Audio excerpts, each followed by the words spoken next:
Yo, what is up guys, it's your boy Mike. You already know what is up and what is good, and today is the day we get to talk about the Sixers and why they aren't as elite as you think they are, and maybe not as good as you think they are as well. But before I get to that, I must say a couple things. First, sorry for not uploading the last few days. I did have family in town for a family reunion, so we were always going places and I was always out, so I was never really home and able to record stuff and put together videos and edit them. So again, sorry for the lack of videos in the last few days. You can expect videos to be coming out like they were before. So that is that. Now my second thing, Sixers fans, please have mercy. This is not a video meant to hate on the Sixers. Everything I am saying will be facts that I am reading that I found myself. There is no opinion in this video. It is literally straight facts. So before you dislike, like, or leave a comment, just know that this is not a video meant to hate on the Sixers. Alright, so let's get right into this. Let's start where I think is the most important for this team, and it is how they performed against playoff teams in the Eastern Conference, against the alleged weak Eastern Conference, okay? Keep that in mind as we're going through these facts. Let me start on how they performed against playoff teams in the Eastern Conference. I'm pretty sure this first fact will kind of like push you back on this team. Like, this is one fact that I feel like, let me just say it. The Sixers had the second worst record against playoff teams in the Eastern Conference out of the teams that made it. So let me say that again. Out of the 8 teams that made the playoffs, when playing each other, the Sixers had the worst record out of all 8. Actually, no, they had the second worst record out of all 8. The Bucks had the worst record at 9-17. And notice how the Bucks are another team that people are so quick to put ahead of everybody else, but yet when they played against Eastern Conference teams, albeit they did get better, but they did not perform well against teams that were better or just as good as them. 9-17, the Sixers being 10-16. It's only one game better, guys. It's not that much better. Now let me say the teams that were Toronto and Cleveland tied for first, 15-11 for them. Indiana and Miami actually tied for second, 14-12. Now before, I think it was my Pacers video, I said the Pacers were the only one of 3 teams that have a winning record. Correction, they were only one of 4. I did not know Boston wasn't one of the teams. Boston against all 7 playoff teams were 12-14. Washington was 13-13. Milwaukee was 9-17. And then you had Philly at 10-16. Philly had the second worst record out of the playoff teams against each other, all combined. Let me read off the season series that the Sixers had against those playoff teams. Notice which teams I have a losing record against, season series record. Notice which ones. The Pacers lost 1-2. Boston, they lost 1-3. Toronto, they lost 1-3, meaning Indiana, Boston, and Toronto won those season series 2-1, 3-1, and 3-1. Washington, Cleveland, Milwaukee, and Miami all tied.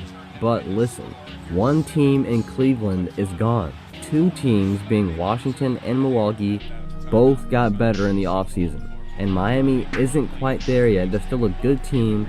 They'll have Waiters coming back. We'll see what he does for them. But I just feel like Miami isn't quite there. They're still a good team. That is no knock to you guys in Miami down there, or Miami Heat fans in general. So you guys are still a good team, just not there yet. So let me say this again. They had a losing season series record against the Pacers, Boston Celtics, and Toronto Raptors. So let's go a step further and a step deeper.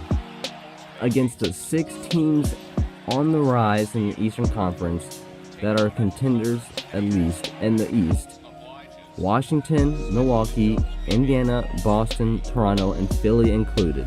Those 6 teams. So that means Philly, so the other 5 teams that they played against, when those teams played against each other, it came to a total of 19 games. Except for Boston. Boston had 20, only because of division stuff, and they played certain teams 4 times instead of 3, or 3 times instead of 4. Philadelphia 76ers had the worst record out of those 6 teams when playing each other all combined. You need me to repeat that.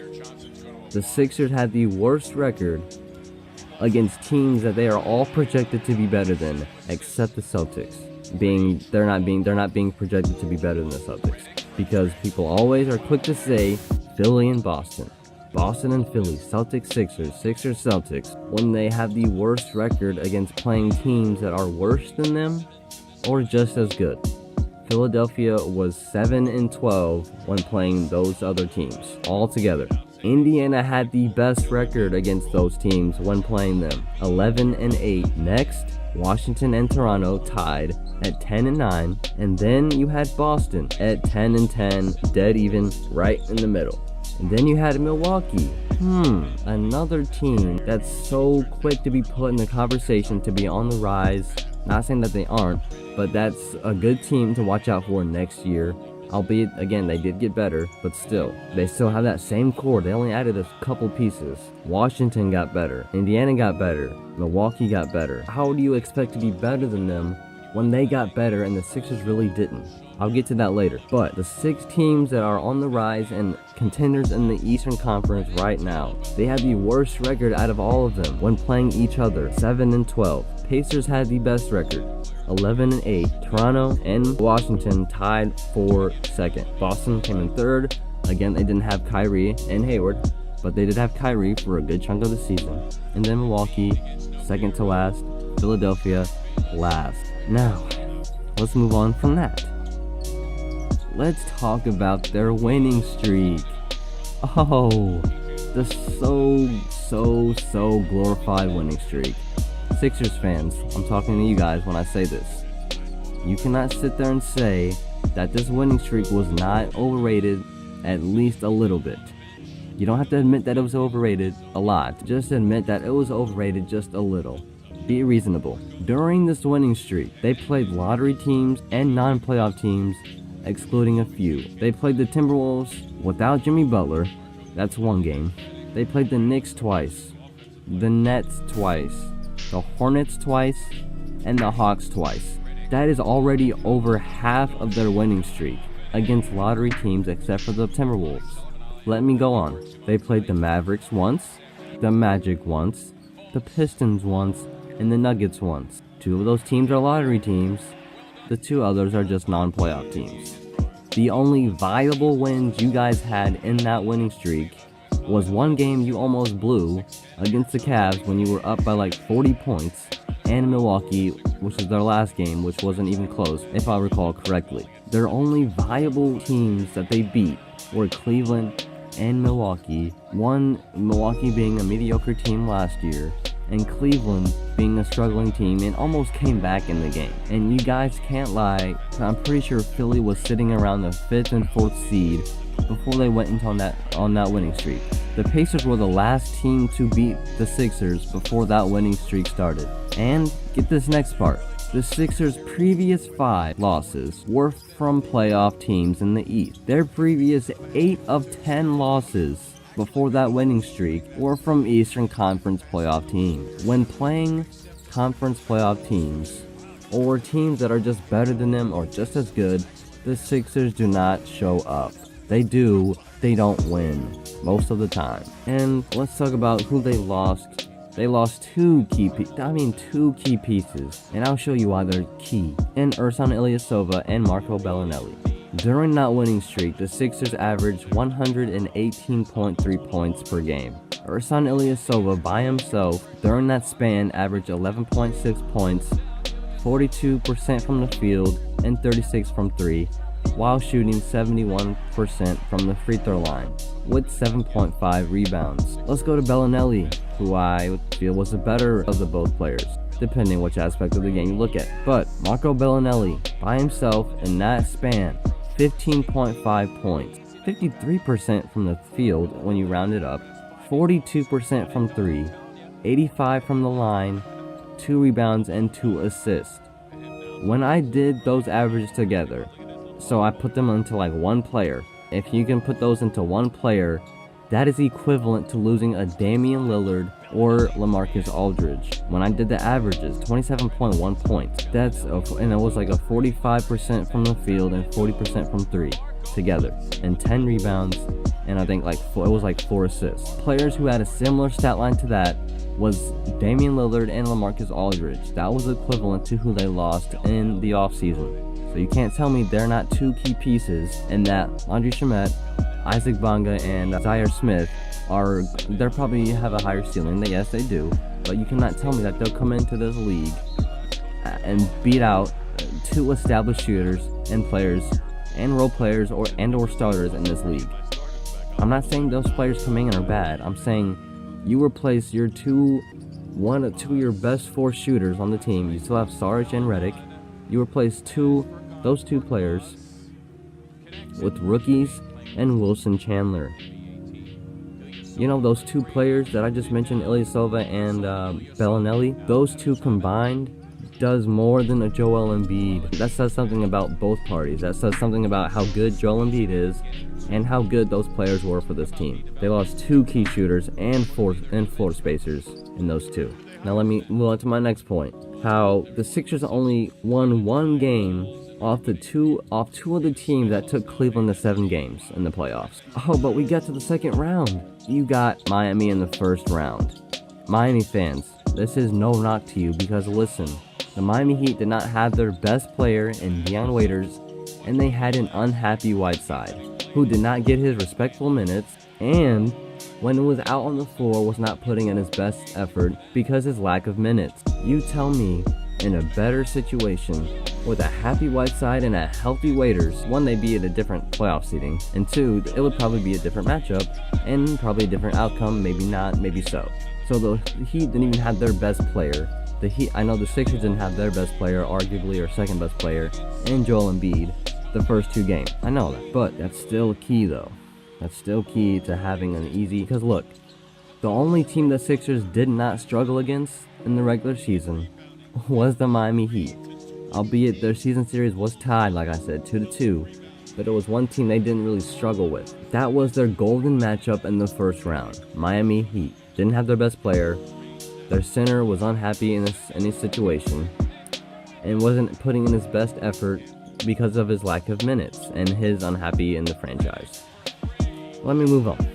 The Sixers had the second worst record against playoff teams that made it. That was what I was talking about earlier, how they had the second worst record against the 8 playoffs teams that made it when they played each other. They had the second worst record when playing each other. Now, in the playoffs, you guys saw how they did in the playoffs, right? That Sixers-Celtics series, oh, they could have easily won that series 4-1. But they didn't, and here's why.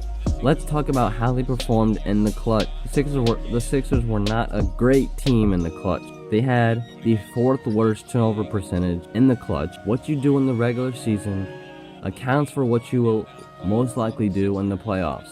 The 4th worst turnover percentage in the clutch. They averaged the most turnovers in the league. You cannot be a successful team in the playoffs and turn the ball over.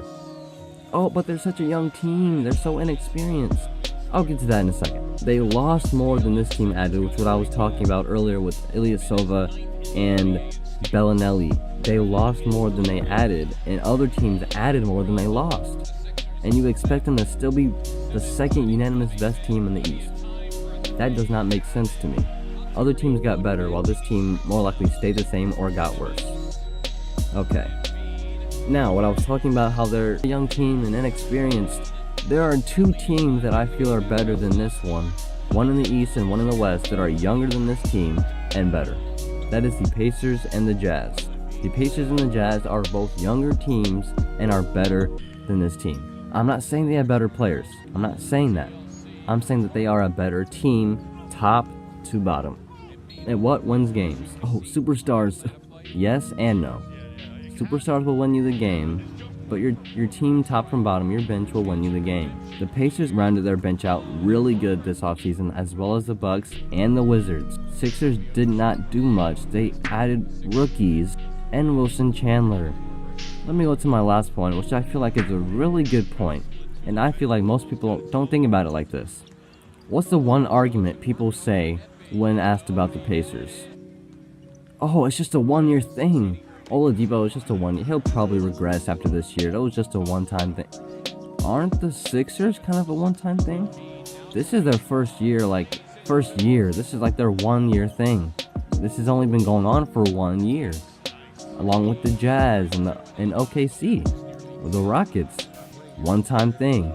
But for some reason, the Sixers get this pass for having a successful 1 year stint so far.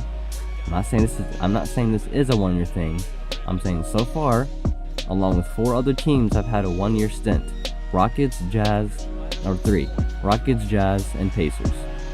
But for some reason the Sixers get a pass, but the Jazz, Pacers, and the Rockets, they don't get the benefit of the doubt, but this team does. Why is that? Tell me why that is.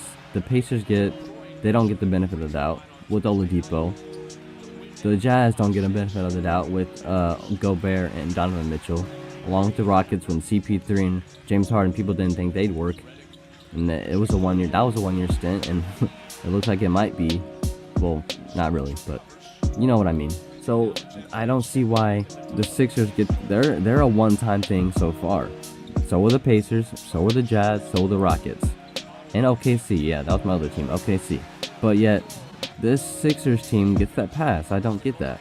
So guys, don't be so quick to put this team as the second best team in the East unanimously, when they don't even perform well against teams that are better, or when teams that are just as good as them or better. They don't. So guys, thank you for watching this video. It's been your boy Mike. Let me know what you think about this video and about the Sixers. Am I completely wrong? Am I completely right? Again, there was no opinion in this video. Everything I read and just went in depth on it. It was straight facts, literally. So again guys, thank you for watching this video. It's been Mike, and you can let that beat drop.